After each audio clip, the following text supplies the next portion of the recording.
ఓం సాయిరామ్. సాయి భక్తులందరికీ నమస్కారం అండి. సాయినాథుని దయ వల్ల ప్రతి ఒక్కరి కుటుంబం ఎక్కడున్నా కూడా సుఖంగా, సంతోషంగా ఎప్పుడు కూడా అష్టైశ్వర్యాలతో, ఆయురారోగ్యాలతో ఆనందంగా ఉండాలని చెప్పి సాయి తరపున నేను కూడా కోరుకుంటున్నాను.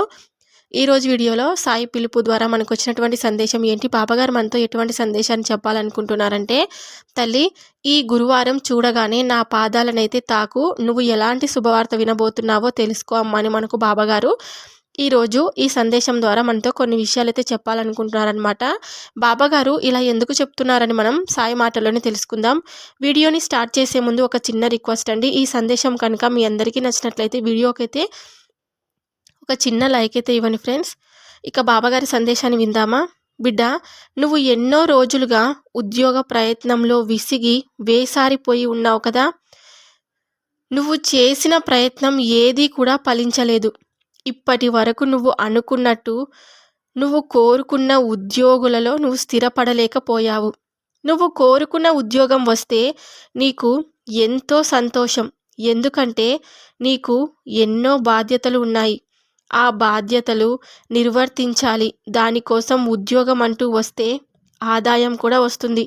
దాని ద్వారా నీకు ఉన్న బాధ్యతలు అన్నీ కూడా సక్రమంగా నెరవేర్చగలను అన్న నమ్మకంతో నువ్వు విసుగు, విరామం లేకుండా ఉద్యోగ ప్రయత్నం చేస్తూనే ఉన్నావు.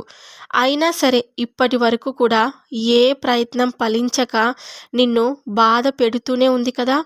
అయితే బిడ్డ, నీ ప్రయత్నాలన్నీ ఫలించే సమయం ఇప్పుడు వచ్చింది. నీకు ఇప్పుడు ఉద్యోగం లభించే అవకాశాలు నిండుగా ఉన్నాయి. నీ అర్హతకు తగ్గట్టు నువ్వు కోరుకున్న ఉద్యోగం అధికమైన ఆదాయంతో నీకు లభించబోతుంది. అందువలన నీవు ఇన్ని రోజులు పడిన వేదనంతా కూడా తొలగిపోతుంది. నువ్వు పడిన కష్టం ఈ ఉద్యోగానికి ఎంతో ఉపయోగపడుతుంది. ఇది నీకు ప్రారంభం మాత్రమే. ఇకపై అంచెలంచెలుగా ఎంతో ఎత్తుకు ఎదిగి ఇంకా మంచి స్థాయికి చేరి నువ్వు జీవితంలో దేనికి కూడా వెనుతిరిగి చూసుకునే పని లేకుండా నీ జీవితం ఒక మంచి స్థాయికైతే వెళ్తుంది. చిన్న చిన్న అడ్డంకులు ఏదైనా వచ్చినా అవి పెద్దగా నిన్ను బాధించేవి లేదు. నీకు వచ్చిన అవకాశాలని వెనక్కి లాగేవి కాదు. వాటి గురించి నువ్వు పెద్దగా ఆలోచించకు. అటువంటివి ఏమైనా ఉంటే వాటిని తరిమి వేసేందుకు నేను ఉన్నాను కదా. నీకు ఏమీ భయం లేదు. నువ్వు ఎల్లవేళలా గురువుని ధ్యానించుకుంటూ ఉండు. నీకు ఇష్టమైన గురునామం స్మరించుకుంటూ ఉండు. ఇదే నీకు నేను చెప్పే సూచన. ఇంతకు మించి నువ్వు ఏమీ చేయనవసరం లేదు. నీవు ఉద్యోగంలో చేరిన తర్వాత నీ మొదటి సంపాదనలో కొంత సొమ్ముతో ఏదైనా మంచి కార్యం చెయ్యి. ఆ మంచి కార్యక్రమం చేసిన తర్వాత నీకే తెలుస్తుంది నువ్వు చేస్తున్న ఆ మంచి పని ఏంటి. నీకు ఉన్న మంచి కర్మలను నువ్వు ఖచ్చితంగా అనుభవిస్తావు. చెడు కర్మలన్నీ తొలగిపోయే రోజు నీకు దగ్గరలోనే ఉంది. ఇప్పటి నుంచి నీకు అన్నీ మంచి రోజులే.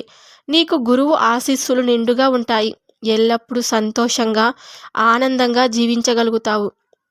నీవు కోరుకున్న ఈ ఉద్యోగం లభించినందుకు నువ్వు ఆనందంగా, ఆయురారోగ్య ఐశ్వర్యాలతో జీవితాంతం మీ కుటుంబ సభ్యులతో సంతోషంగా జీవించాలని నా యొక్క ఆశీస్సులు నీకు నేను అందచేస్తున్నాను.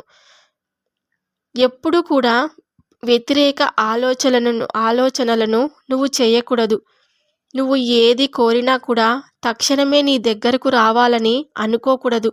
సమయం అంటూ కాస్త ఉంటుంది కదా. అంతవరకు వేచి ఉంటే కనుక నువ్వు అనుకున్న ఏ కోరిక అయినా సరే ఖచ్చితంగా నెరవేరుతుంది. శ్రద్ధ సబూరి ప్రతి మనిషికి చాలా అవసరం. శ్రద్ధ సబూరితో ఉన్న వాళ్లకు ఎటువంటి ఆటంకం లేకుండా ఏమి అనుకున్నా సరే ఖచ్చితంగా జరుగుతాయి.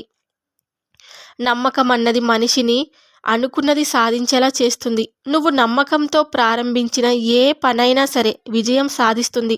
నీపై నీకు అచంచలమైన విశ్వాసం, నేను చేయగలను అనే నమ్మకం నిన్ను ఎంత పెద్ద కార్యమైనా సరే జయించేలా చేస్తుంది. నువ్వు నమ్మకంతో ప్రారంభించిన ప్రార్థన మంచి ఫలితాలు ఇస్తుంది. భగవంతుడిపై నాకు విశ్వాసం ఉంది. ఆయన ఖచ్చితంగా నేను కోరినది నాకు అందచేస్తాడు అని నువ్వు నమ్మినప్పుడు నువ్వు అనుకున్న వెంటనే ఆ పని జరుగుతుంది. ఒకవేళ నేను ఏ పనైనా చేస్తున్నా కూడా నాకు జరగడం లేదు అంటే కనుక అది నీ అపనమ్మకం వలన ఇంకాస్త వెనక్కు తగ్గే ప్రమాదం కూడా ఉంది. కనుక ఏ పనైనా నువ్వు నమ్మినప్పుడు ఆ పని పైన నమ్మకం ఉంటే కనుక ఖచ్చితంగా జరుగుతుంది. ఏ పనైనా సరే నమ్మకమైన మనస్సుతోనూ, నిజాయితీగా, స్వచ్ఛమైన మనస్సుతో ప్రారంభించు. నువ్వు అనుకున్నది అనుకున్నట్టు జరిగి నిన్ను ఎంతో సంతోషపెడుతుంది. నీకు అనారోగ్యం బాధ పెడుతున్నప్పుడు నువ్వు ఇలా కోరుకుంటావు, భగవంతుడా నాకు ఈ అనారోగ్యం తగ్గించు, నాకు ఆరోగ్యాన్ని ఇవ్వు అని నువ్వు నన్ను ప్రాధేయపడుతూ ఉంటావు. అటువంటప్పుడు నీవు మనస్సులో నీవు ఏమనుకుంటున్నావు? నేను కోరుకుంటున్నాను కానీ ఆ భగవంతుడు నాకు ఈ రోగం తప్పిస్తాడో లేదో, అసలు నా ప్రార్థన ఆలకించాడో లేదో, ఇలా రకరకాలుగా అనుమానాలు పడుతూ ఉంటావు. ఆ అనుమానం నీ నమ్మకాన్ని దెబ్బతీస్తుంది. అంటే నువ్వు నమ్మకంతో భగవంతుడి ప్రార్థించలేదు కాబట్టి నువ్వు అనుకున్నది జరగడం లేదు. ఎందుకంటే నువ్వు భగవంతుణ్ణి నమ్మి ప్రార్థించి నీ ఔషధాలు నువ్వు నమ్మకంతో వాడితే కనుక అవి నీకు సక్రమంగా పనిచేసి మీ అనారోగ్యం తగ్గిస్తాయి. నువ్వు వేటిని నమ్మకుండా అనుమానపు ఆలోచనలు పెట్టుకొని ఉంటే కనుక నీకు ఏ విధంగా ఆరోగ్యం సహకరిస్తుంది చెప్పు? అలాగే నీకు అత్యవసరంగా ధనం అవసరం పడవచ్చు. అవసరానికి నీ దగ్గర ధనం ఉండకపోవచ్చు. కానీ నీకు ఎంతో అత్యవసరంగా ధనం కావాలి. అప్పుడు నువ్వు ప్రార్థిస్తావు, భగవంతుడా నేను ఎన్నో బాధలో ఉన్నాను, నాకు అత్యవసరంగా ధనం కావాలని ప్రసాదించు తండ్రి అని అంటావు. కానీ మనస్సు పొరల్లో మాత్రం భగవంతుడు నిజంగా నాకు సహాయం చేస్తాడా లేదా, నేను నమ్మొచ్చా అని అనుమానం పెట్టుకుంటావు.